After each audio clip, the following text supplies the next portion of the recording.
12,515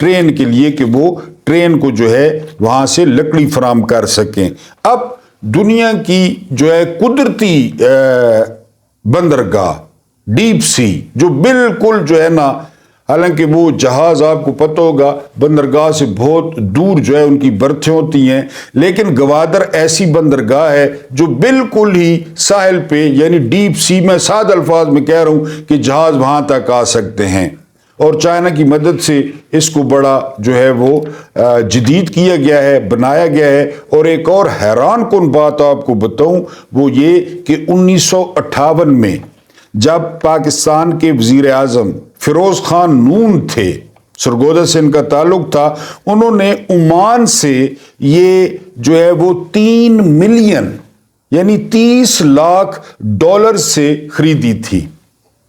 یعنی آپ کو یاد بھی نہیں ہوگا، فیروز خان نون یہ پاکستان کے وزیر اعظم تھے۔ سول قیادت ہوتی ہے، آپ مانے یا نہ مانے، سویلین کا اور مائنڈ سیٹ ہوتا ہے، لیکن بار بار کہہ چکا ہوں، افسوس یہاں پہ تجربات ہوتے رہے۔ اب دیکھیں 1958 میں خریدی گئی گوادر پورٹ، وہ آج دنیا کی جو ہے پہلی ڈیپ سی بندرگاہ ہے، اور پوری دنیا کی نگاہیں اس پر ہیں کہ گرم پانیوں تک وہ وہاں سے اپنی تجارت کریں، اور وہاں پہ اربوں ڈالرز لگا چکا ہے چین، اور لگا رہا ہے کیونکہ اس سے بہت قریب پڑتی ہے کہ وہ اپنی تجارت وہاں سے کرے، اور شروع بھی ہو گئی ہے، اور اس میں پاکستان کا بھی بہت زیادہ فائدہ ہے۔ دوبارہ بتا دوں کہ 1958 میں فیروز خان نون پاکستان کے وزیر اعظم تھے، انہوں نے عمان سے، یہ جو ہمارے قریب عرب ملک ہے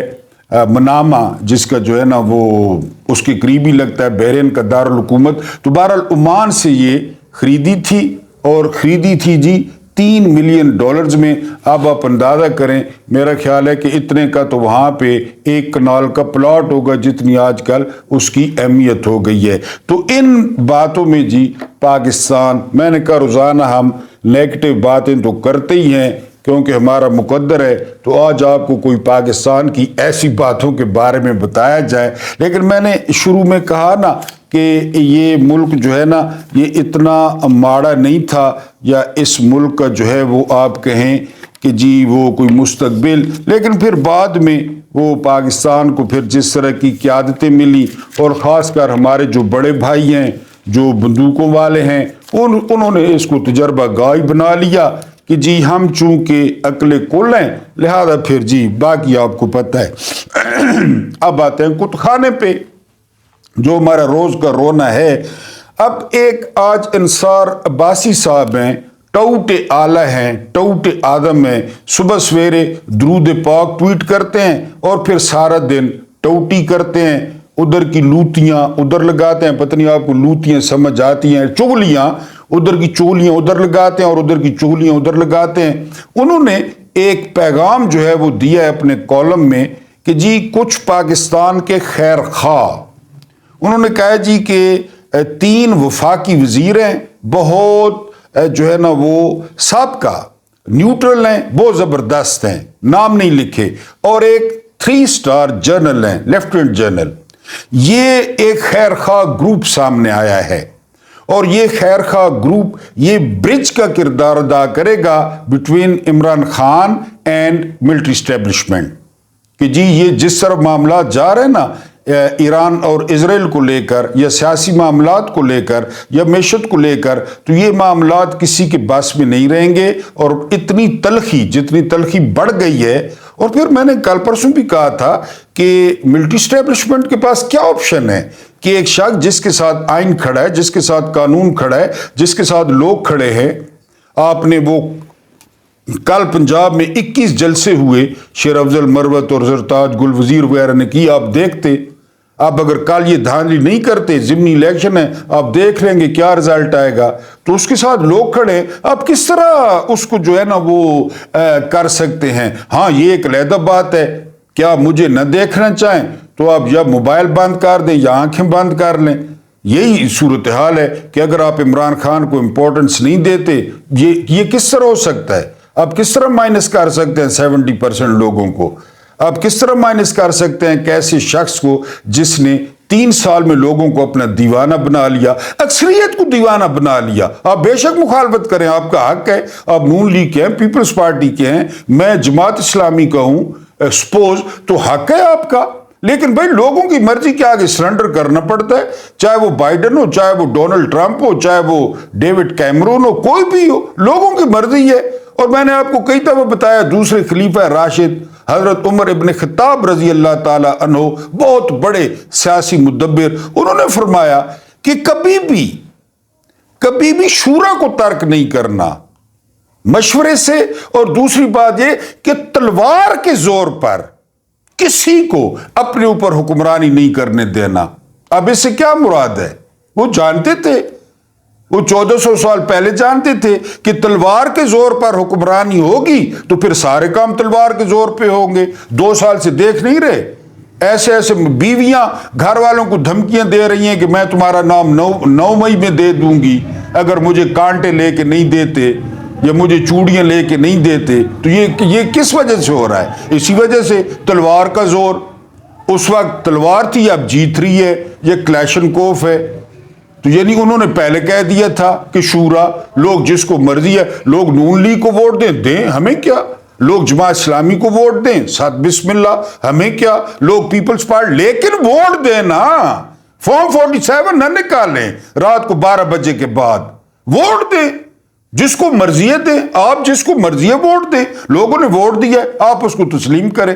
یہ کس طرح ہو سکتا ہے؟ تو بہرحال یہ بڑی اچھی کوشش ہے اگر ہے تو، لیکن انصار عباسی جس طرح میں نے بتایا کہ یہ طاقتور حلقوں کے بہت قریب ہیں، ان کی بڑے جو ہے نا وہ چیری بلاسم بھی، اور کئی ٹائیگر پالش بھی ایک ہے، ایک آج کل شو شائنر بھی آیا ہے، یہ والا شو شائنر، یہ شہباز شریف کے بھی ہر وقت جیب میں ہوتا ہے اور انصار عباسی کی بھی جیب میں، تو ان کے پاس جو ہے نا وہ چمکاتے ہیں۔ تو انہوں نے کہا ہے کہ کوئی خیر خواہ گروپ آ رہا ہے، لیکن میری ذاتی رائے یہ ہے کہ یہ بہت اچھا ہے، یہ بہت ضروری ہے، 2 قدم پیچھے ہٹ جانا چاہیے، سکور پرسنل سیٹل نہیں کرنا چاہیے، پاکستان کا سوچنا چاہیے، کیونکہ جو میں اگلی خبر آپ کو بتا رہا ہوں وہ بہت الارمنگ ہے۔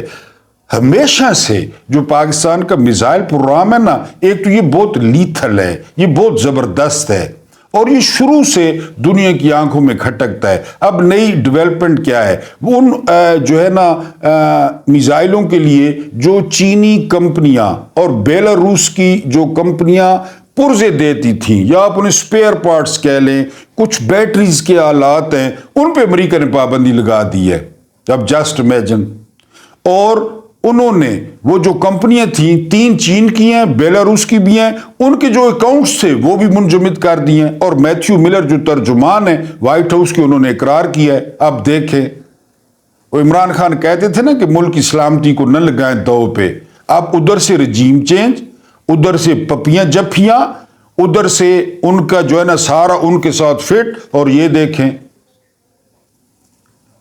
امریکہ کی، وہ خود کہا تھا ہنری کسنجر نے، یہ بات آپ نے یاد رکھنی ہے، یوتھ کو بھی بتانی ہے کہ امریکہ کی دشمنی بری ہے لیکن امریکہ کی دوستی بہت بری ہے۔ آئیے بات سمجھ میں اب کہ یہ گھیسیاں کر رہے ہیں، سجدے کر رہے ہیں، 3.5 سال کس طرح ڈٹ کے اس بندے نے گزارے؟ ایبسولوٹلی ناٹ، بالکل نہیں بھولتا وہ فکرہ۔ اقوام متحدہ میں کھڑے ہو کر کس طرح کھڑکایا اس نے، کیا کر لیا انہوں نے بتایا نا، کیا کر لیا؟ دنیا خودداروں کی عزت کرتی ہے، دنیا خودداروں سے ڈرتی ہے، دنیا غیرت والوں سے ڈرتی ہے۔ کیا کر لیا امریکہ نے 3.5 سال میں؟ ایک ڈرون حملہ ہوا، اڈے دیے گئے، اب پھر باتیں ہو رہی ہیں کہ بلوچستان میں اڈے دیے گئے ہیں یا دیے جا رہے ہیں، وائے، اور ہمیں کہا جا رہا ہے کہ افغانستان سے دشمنی مول لو، کیوں مول لیں؟ لیکن آرڈر آ رہے ہیں۔ یاد رکھنا ہے امریکہ کی دشمنی بری ہے لیکن دوستی بہت بری ہے، اور یہ انہوں نے پابندیاں لگا دی ہیں۔ اب پتہ کیا وجہ کیا ہے کہ جی ٹرانسفر، یہ جو آلات ہیں نا، یہ ٹرانسفر کو یہ ڈسٹرب کریں گے۔ اب ٹرانسفر سے کیا مراد ہے؟ یعنی ان کو خطرہ لگ گیا ہے کہ ان کے جو میزائل ہیں یہ ایران کو نہ دے دیں۔ اب باہر دکاندار ہے جنرل سٹور والا، آپ وہاں سے ریو بسکٹ خریدیں، آپ وہاں سے سپر بسکٹ خریدیں، جو مرضی خریدیں، آپ کے پیسے ہیں۔ پوری دنیا کو امریکہ خود اسلحہ نہیں دے رہا، جی وہ تو لڑائیاں کرواتے ہیں اسلحے بیچنے کے لیے، رشیا نہیں دے رہا، چین نہیں دے رہا، اور کہ جی یہ کیوں نہ دیں؟ اگر یہاں پہ کوئی شیرنی کا بچہ ہے کیوں نہ دیں؟ لوگ بھوک سے مر رہے ہیں، لوگوں نے پیٹ کاٹ کے یہ پورا پروگرام بنایا ہے، تو جب بنا لیا ہے، ٹیکنالوجی حاصل کر لی تو کیوں نہ دیں؟ آپ جو جا کر بازار سے جو ہے نا وہ بندوق خریدتے ہیں، بالکل آپ جائز طور پہ جا کے خریدیں، دکاندار آپ کو یہ کہے گا کہ فلاں جگہ پہ فائر کرنا ہے، فلاں جگہ پہ فائر نہیں کرنا، اس نے پیسے لینے ہیں، رسید دینی ہے، جائز طور پہ آپ کو اسلحہ دے دینا کہ ٹھیک ہے جی آپ اپنی ضرورت کے لیے لیں، آپ نے کارتوس لینی ہے، آپ نے گولیاں لینی، وہ دے گا اور دینا چاہیے۔ وہ آپ کو بتائے گا کہ شادی پہ آپ نے ہوائی فائرنگ نہیں کرنی، ادھر نہیں کرنا، شکار نہیں کرنا، وہ آپ کو ساتھ اتنا شرائط نامہ دے گا استعمال کرنے کے لیے۔ امریکہ پوری دنیا کو اسلحہ دے رہا ہے، افغانستان میں ڈھیروں اسلحہ جان بوجھ کے چھوڑ گیا کہ بعد میں طالبان لڑیں گے اور مریں گے، ہم نہیں بیچ سکتے۔ یہ کون سی آزادی ہے؟ اور آپ اس نے پابندی لگا دی ہے، یہ اور گھیسیاں کریں نہ گھیسیاں، اور ان کے سامنے ڈٹ جائے نا، وہ آخر ہم نہیں جی بس۔ میں نے آپ کو ایک ویلاگ میں بتایا تھا، کسی ملک پہ حملہ کرنے سے پہلے پورا CIA سے بیک اپ لیتا ہے کہ ان کے پاس میزائل تو نہیں ہے، ان کے پاس اسلحہ تو نہیں ہے، ان کے پاس کوئی ٹیٹ فضائیہ تو نہیں ہے۔ CIA کہتی ہے نا کچھ بھی نہیں ہے، مارو وین، عراق دیکھ لیں، افغانستان دیکھ لیں، شام دیکھ لیں، ویتنام دیکھ لیں، کرے نہ چین پہ حملہ، کبھی کرے نہ رشیا پہ حملہ۔